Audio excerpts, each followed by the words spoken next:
বেহেশতের মালিক কে? আল্লাহ। দোজখের মালিক কে? আল্লাহ। আচ্ছা দাঁড়ান, এবার আপনি বসেন এখানে।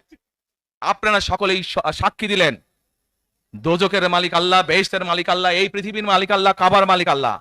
আরে ভাই, যেটার মালিক আল্লাহ সেটা কি অন্য কেউ দেওয়ার ক্ষমতা রাখে?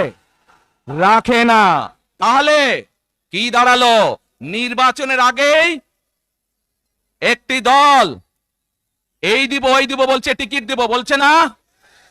যেটার মালিক মানুষ না সেইটার কথা যদি সে বলে এক, সেরে কি করা হচ্ছে? হচ্ছে না?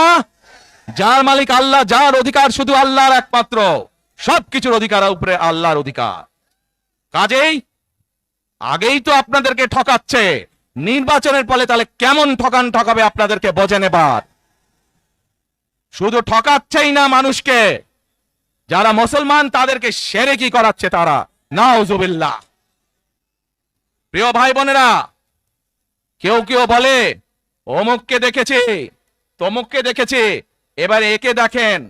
প্রিয় ভাই বোনেরা, 1971 সালের যুদ্ধ, যেই যুদ্ধে লক্ষ মানুষের প্রাণের বিনিময়ে এই দেশ স্বাধীন হয়েছে, আমাদের এই প্রিয় মাতৃভূমি, সেই মাতৃভূমিকে স্বাধীন করার সময় অনেকের ভূমিকা আমরা দেখেছি, যাদের ভূমিকার কারণে এই দেশের লক্ষ লক্ষ ভাইয়েরা শহীদ হয়েছে, এই দেশের লক্ষ লক্ষ মা বোনেরা তাদের সম্মান হানি হয়েছে।